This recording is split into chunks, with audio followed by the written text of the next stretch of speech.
Yo, what's up guys? Welcome to the 8th episode of FettylationsRatedR.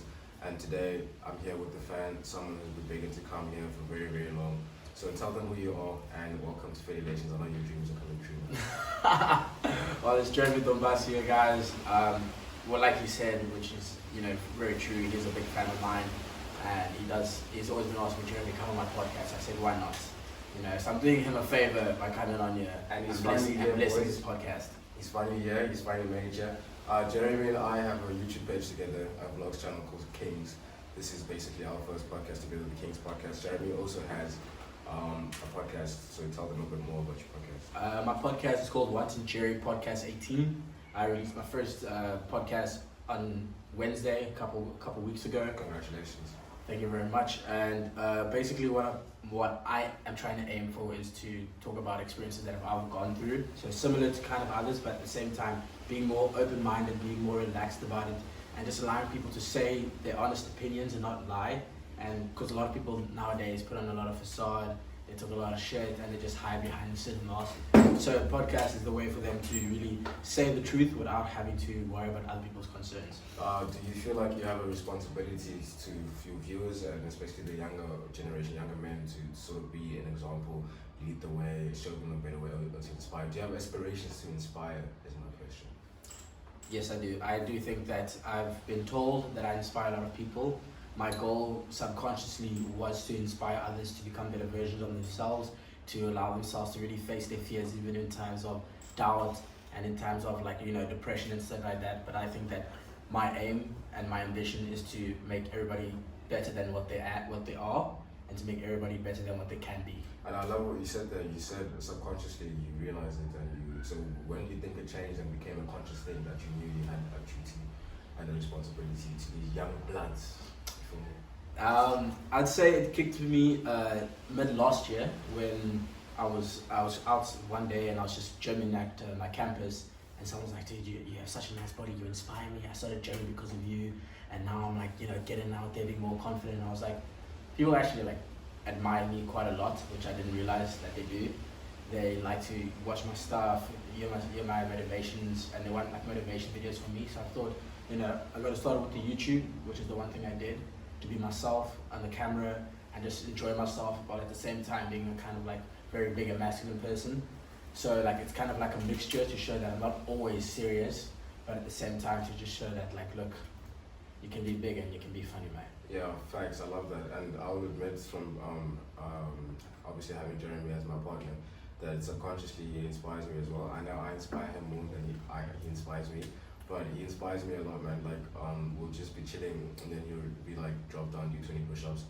And sometimes you just gotta be silly like that. You gotta be silly and you gotta be out of your mind to just think, okay, I'm gonna do 10 push-ups now. And you just gotta keep doing those little goals for yourself. And it's much better when you have someone there, a masculine circle around you that keeps you motivated, but also keeps you accountable to keep in shape and to keep these things flowing and going.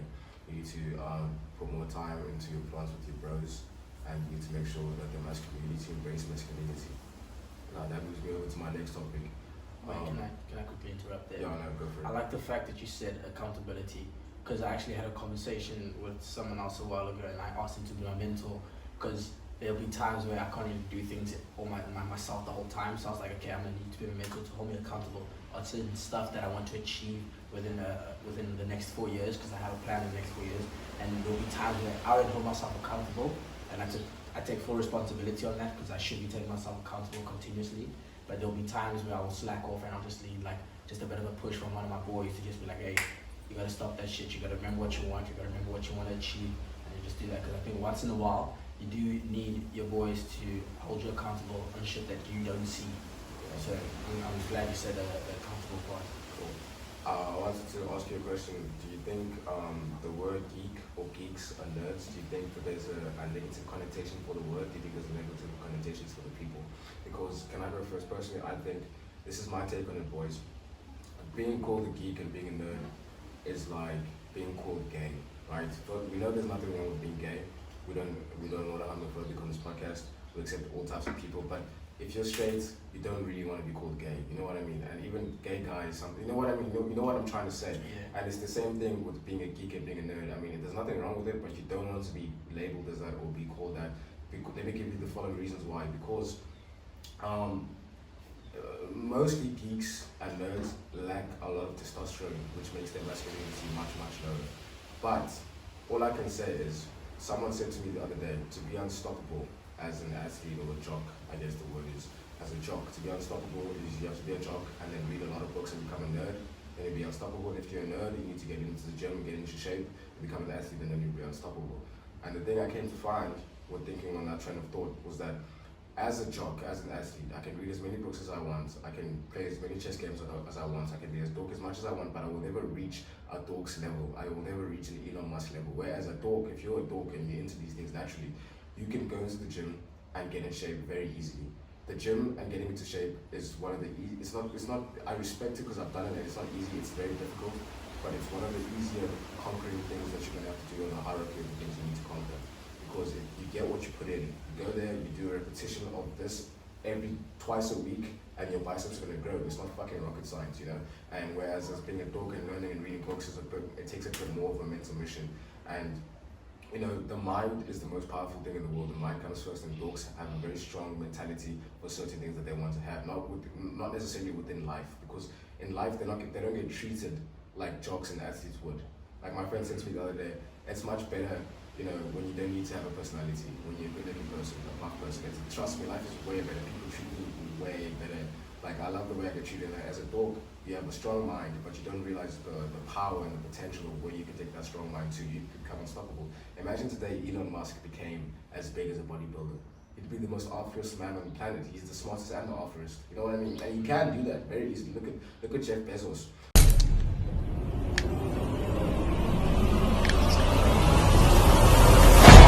Motherfucking drugs, I be trippin'. If a motherfucker run up on me, bud, I be nippin'. I ain't worried about no nigga catching slugs. Look at all the billionaires, right? The geeks like Bill Gates, Jeff Bezos, Elon Musk. They all lost their wives. What's the first thing Jeff Bezos did the minute his wife left? He became big, he became ripped, because he knew as a man, you need a lot of tools in your toolbox. You need to have a lot of things. You can't just be rich, you can't just be handsome, you can't just be in shape. You need to have it all. And I'm going to put a hypothetical situation. If a man like Andrew Tate was in Jeff Bezos' position and he was one wife, let's say like he was, I did not see his wife leaving him. They all lost money won't keep her, G. You know what will keep her? Your masculine side, because every chick, every female wants to embark in a masculine energy so she can be feminine. That's what she wants, that's what she urges for. And every time she tests your patience and tests your masculinity, she wants to make sure it's solid. It's a nice thing that chicks test your masculinity constantly, because they test it at home so that it doesn't fumble out there when it needs to be real. She makes sure it's secure, and then some girls can see straight through your facade, and obviously over a long period of time they become less and less attractive from you. But the main point and my main message is that even if you're a geek, or no matter what you are, embrace masculinity. The question I asked Jeremy that I want you to answer is, so do you think it's negative to be called a geek? Do you think being a geek is a negative personality trait? Well, I'd say if it were like I'd say if it was a couple years back, like the late 90s, the early 90s, I'd say yeah, because those fuckers used to be pussy ugly, bro. Those fuckers were horrendous. So I'd say back then, I'd say yeah, but now you get a lot of guys that, like you said, is that there'll be guys that work out and also read. So they won't look like geeks, but they are geeks. So nowadays, it's I don't know how you'd say it. And also, sorry to interrupt you, that the geek look, boys, the geek look is not a good look. That big glasses look, braces look. Yeah, it's really bad, not, bro. Like focus on your physical appearance. It's the small things that matter. My friend said, "Why it's better? It's better when you have no personality. When you don't need to have personality." Yeah. But with the thing with that no personality thing, eventually it's like bitches that have like of course good looks. Eventually they're gonna get boring. Yeah. So you gotta have, like you said, you gotta have something else besides that, and that's what people that are attractive and people that are geeks, each of them lack something that the other has. So you need to find a balance, and most people don't understand that. It's like, no, I can't get it. Yes, you can. You just have to tell yourself that, and you have to go out and do things that the other person has that you don't have. You gotta go get it. You gotta work twice as hard. It's like the people with talent and hard work. The people with talent, they got it, so they don't like, I don't care. But people with hard work, they go get it, so then they become more talented than the person that talented was originally. And let me tell you something. When you've got it from the mud, it's one of the best journeys and one of the most self-revealing journeys you can ever go through. People who were rich and who were rich their whole lives, they don't have the confidence Andrew Tate is. has. And the only reason I let Andrew Tate say whatever and gets away with it in my books is because he's done a journey very few people have done. Everyone who's gotten rich, he just started middle class, kind of rich. He went from the mud to the top, and not many people see that journey through. And he shows you that it's possible, and he backs himself because he knows at the end of the day, the strongest arsenal, the strongest tool he has is his mind. And you should be the same, boys. Harness your mind, harness your masculinity, and your masculinity will be helped by a brotherhood. You need to develop a brotherhood of men, of friends. That's why we are here. That's why I'm here. I feel a responsibility to make sure that you understand what it is that will make your life better. The Matrix is real, and the Matrix is not in our favor. And we're here to spread the message. And you know, like we said, if you go check out our YouTube, our channel, you say, you know, we didn't feel like doing some of the vlogs that day. We didn't feel like asking people questions in public. I even had a broken voice that Man had a broken voice because he got kicked out the club the night before. You know what I mean? Man was going through emotions because we still I got to see it through, my boy. Got to see it through, my boy. Yes, seriously. Let me top you up there, broski.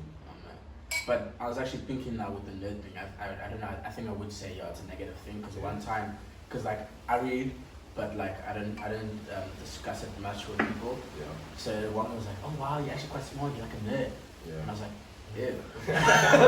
I was like, why would you say something so offensive? Like it's weird, like because I'm like, okay, now I'm good looking, but the bitch wasn't smart. But like you could have just said I'm intelligent, like you could have given me another word. Yeah. But the fact you said nerd is like, I ain't got glasses. Y'all like nerdy chicks, because nerdy chicks, you know, I prefer not to speak.